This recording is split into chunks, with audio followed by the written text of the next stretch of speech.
Sementara itu, Presiden Prabowo Subianto mengatakan penghematan di sejumlah lembaga dan kementerian dilakukan untuk perbaikan. Prabowo menyebut jika ada yang melawan mereka tidak suka dengan rencana perbaikan yang akan dilakukan. Jadi dengan azas penghematan akhirnya dijadikan satu, kita ternyata negara yang kaya. Negara yang kaya. Terima kasih menteri-menteri saya kerjasama, kita telah menghemat uang cukup besar. Dan memang mau direkayasa bahwa dengan penghematan ini gaji dipotong, inilah itulah, ya biasa perlawanan, nggak apa-apa. Kita mau adakan perbaikan, ya biasanya dilawan oleh mereka-mereka yang tidak suka kebaikan.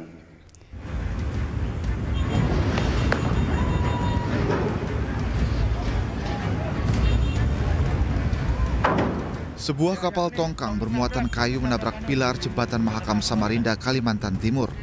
Kapal tongkang ini diduga tak kuat menahan derasnya arus saat ditarik dengan kapal tugboat. Tongkang tak bisa dikendalikan hingga akhirnya membentur pilar ketiga dan kedua jembatan Mahakam.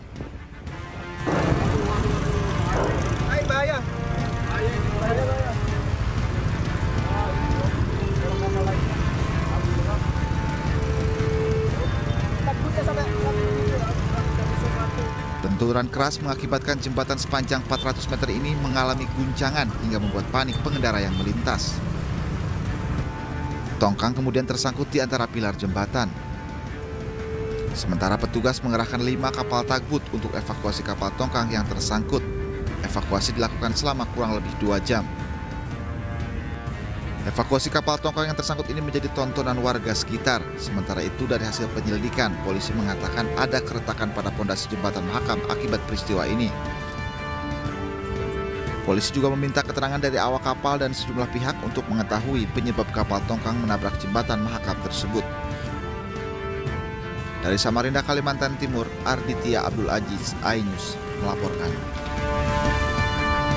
Pemirsa, aksi unjuk rasa bertajuk Indonesia Gelap di Surabaya, Jawa Timur ricuh setelah polisi memadamkan keranda dan ban bekas yang dibakar mahasiswa. Dalam aksi itu, mahasiswa menolak efisiensi anggaran pendidikan dan kesehatan.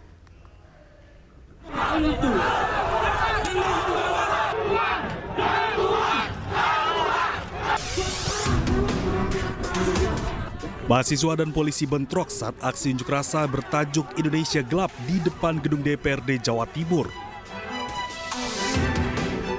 Peristiwa bermula saat mahasiswa membakar keranda dan ban bekas. Namun, polisi langsung memadamkannya dengan alat pemadam api ringan. Mahasiswa pun tak terima dan meluapkan emosinya dengan melempari petugas menggunakan botol air mineral.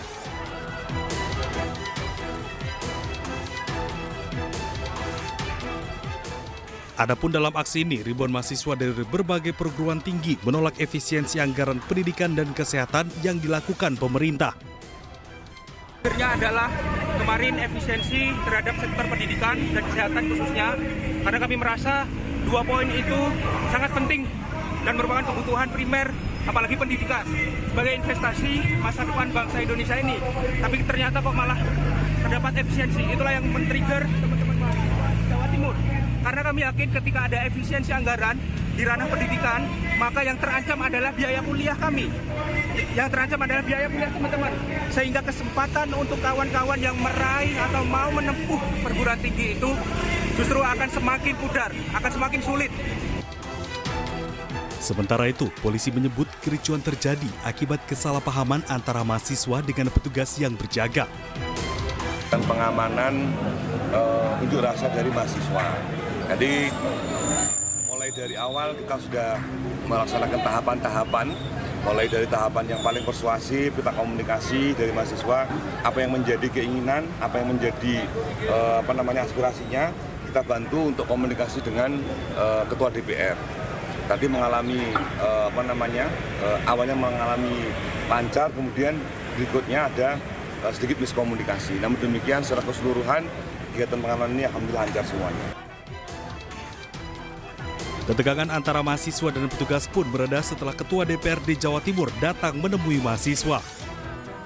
Dari Surabaya, Jawa Timur, Sony Hermawan, iNews melaporkan. Aksi Indonesia Gelap juga digelar di Jakarta. Hingga Senin malam, massa masih bertahan di kawasan Patung Kuda, Jakarta Pusat.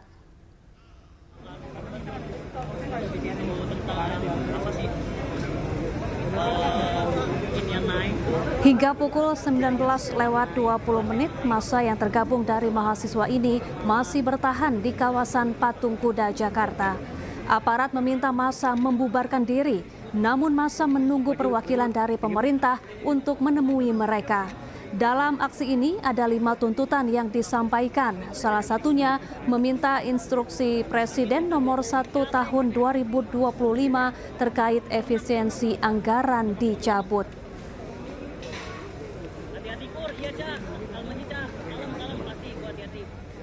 Selain di jalan, aksi dilakukan di media sosial dengan tagar Indonesia Gelap. Hingga pukul 17, tagar Indonesia Gelap dibicarakan oleh lebih dari 200.000 orang.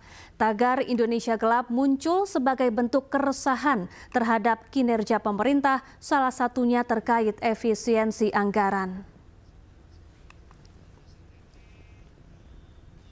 Sementara itu, Hotman Paris datang memenuhi panggilan Bareskrim sebagai saksi atas laporan Pengadilan Negeri Jakarta Utara kepada pengacara Rasman Nasution bersama timnya. Rasman Nasution dan timnya dilaporkan buntut dari kericuhan dan perseteruan di ruang persidangan. Kasus pertama dalam sejarah peradilan Indonesia, surat panggilan tersebut terkait dengan laporan Ketua Pengadilan Negeri Jakarta Utara terhadap Rasman Nasution dan kawan-kawan terkait dugaan pelanggaran pasal 207, 217 dan 351 KUH pidana, yaitu tentang penghinaan terhadap pengadilan, menimbulkan kegaduhan di persidangan dan perbuatan tidak menyenangkan. Ini adalah yaitu terkait dengan ucapan teriakan-teriakan dari Rasman di dalam ruangan pengadilan yang mengatakan ke depan hakim, di meja hakim, sambil mukul-mukul meja mengatakan kepada hakim, koruptor, koruptor, koruptor.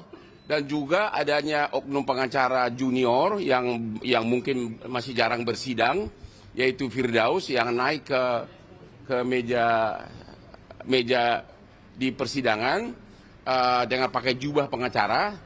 Dan juga beberapa oknum, ada 2 ibu-ibu tuh yang mak-mak yang sudah tua tuh yang juga menimbulkan kegaduhan, dan juga teriakan-teriakan dari istrinya Rasman. Itu kira-kira intinya. Ada persiapan khusus nggak, Pak? Nggak ada persiapan. Saya kan hanya sebagai saksi. Dia hanya menceritakan apa yang saya lihat, saya alami di persidangan. Yang jelas ini adalah kasus pertama dalam sejarah peradilan Indonesia. Pemirsa, ratusan pengemudi ojek online berunjuk rasa di kantor Kementerian Ketenagakerjaan. Para pengemudi ojol menuntut tunjangan hari raya dan mengawasi regulasi pemberian THR yang dijanjikan oleh Kemnaker. Driver, komunitas online. Ya, ayo teman-teman. Pengemudi ojek online yang tergabung dari berbagai organisasi melakukan aksi unjuk rasa di kantor Kementerian Tenaga Mereka menuntut pihak swasta selaku operator aplikasi wajib memberikan THR kepada pengemudi ojol. Selain THR, para pengemudi juga menuntut pengurangan potongan tarif yang dianggap terlalu tinggi dan mengurangi pendapatan bersih mereka secara signifikan.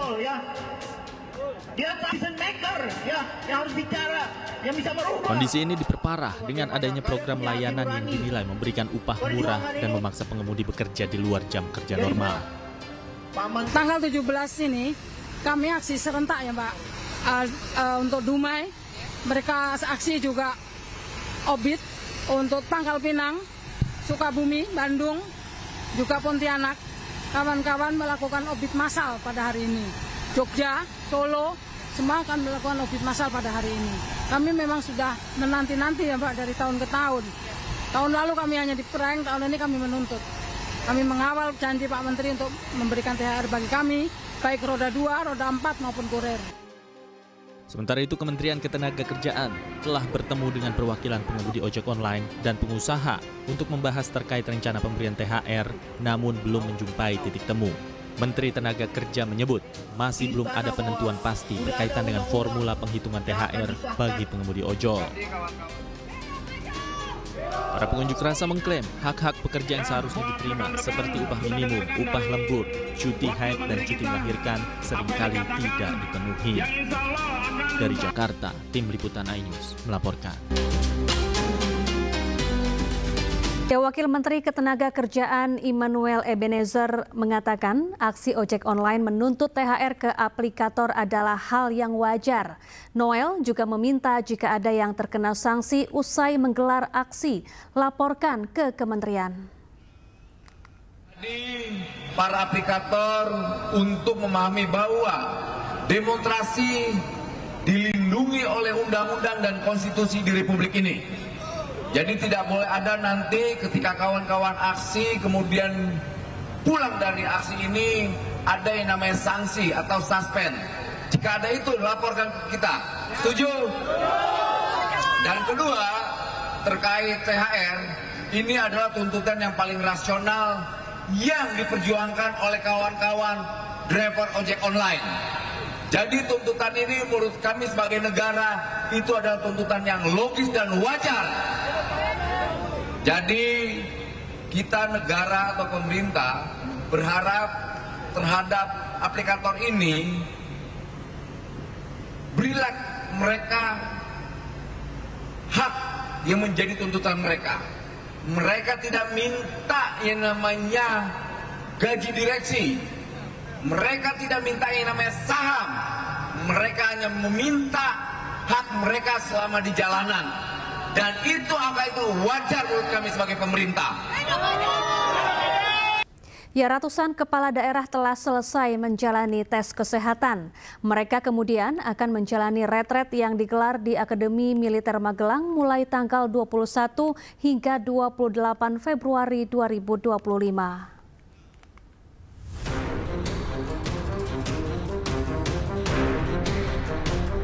Ratusan kepala daerah telah rampung melakukan tes kesehatan di kantor Kementerian Dalam Negeri Jakarta Pusat yang telah dilaksanakan sejak Minggu pagi. Tes kesehatan yang meliputi pengecekan tensi, gula darah, asam urat, dan kadar kolesterol tersebut dilakukan sebelum para kepala daerah terpilih dilantik pada tanggal 20 Februari 2025 mendatang.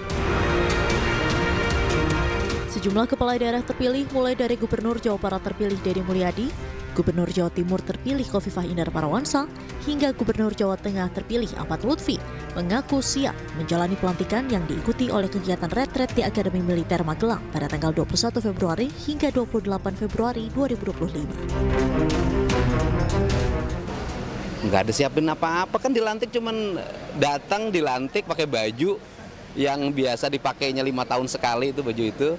Ya siap saja dilantik, yang penting kan bukan proses seremoni pelantikannya, tapi kesiapan kita dalam memimpin. Mau diarahin kemana masyarakat, bagaimana optimalisasi anggaran, langkah-langkah apa yang mesti dilakukan agar terjadi percepatan pembangunan, itu yang penting. Ya, tadi saya tanya kepada Pak Wamen, sepertinya berangkat masing-masing. Yang penting jam 15 sudah sampai di Magelang. Itu sih kawan-kawan, kita mengikuti saja prosedur dan SOP serta agenda yang sudah disiapkan oleh Kementerian Dalam Negeri. Saya rasa itu posisi kita. Penutupan hari terakhir. Saya nggak tahu ya, itu mungkin dari Pak Menteri Dalam Negeri yang akan memberikan arahan maupun materi. Tapi prinsip retret ini kan untuk kebersamaan, kemudian leadership, dan yang paling pokok melakukan integrasi tentang wawasan kebangsaan kita, integrasi pemerintahan pada saat kita berjalan, baik itu secara kolaborasi pemerintah daerah maupun pemerintah pusat. Intinya itu mungkin. Retret kepala daerah akan digelar di Akademi Militer Magelang selama sepekan pada 21 Februari hingga 28 Februari 2025 usai pelantikan di Istana. Retret kali ini menjadi momen penting untuk sinkronisasi antara pemerintah pusat dan pemerintah daerah. Dari Jakarta, Tim Liputan iNews melaporkan. Pemirsa, ledakan cukup dahsyat akibat kebocoran selang regulator terjadi di rumah warga di Pegadungan Kalideres, Jakarta Barat.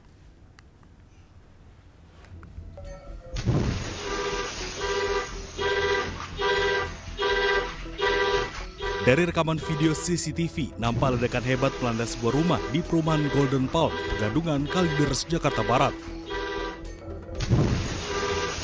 Ledakan diduga akibat kebocoran dari selang regulator gas. Peristiwa ledakan ini terjadi saat pemilik rumah serta warga sekitar tengah beribadah di luar rumah. Satpam yang tengah melintas nyaris menjadi korban, hanya saja mengalami bising sesaat pada bagian telinga. Kejadian kemarin hari Minggu itu jam 12 siang, kebenaran warga lagi banyak yang ibadah dan keadaan sepi. Dari situ kan ada kebocoran gas yang mungkin dari pagi mungkin sampai siang itu karena ada pergantian kulkas yang memang tarik listrik ya mungkin meledak ya, akhirnya kita semua RT warga bergotong royong semuanya bawa apar, bawa ember air itu membantu percikan api itu sehingga selesai. Saat ini kasus ledakan gas sedang ditangani Kepolisian Sektor Kalideres, Jakarta Barat. Dari Jakarta, Miftahul Gani, iNews melaporkan.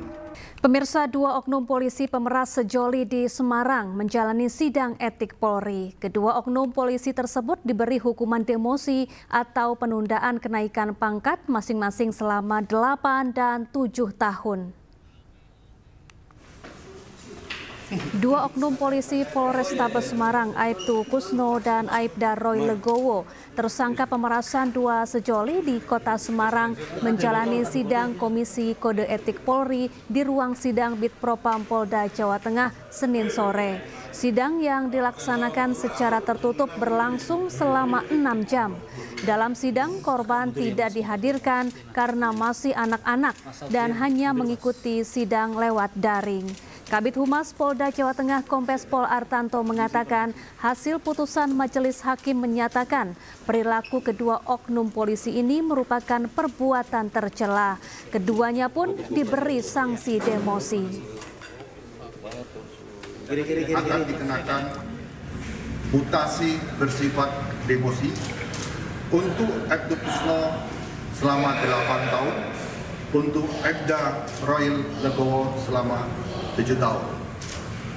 Demikian putusan vonis dari Hakim KKIP atau sidang KKIP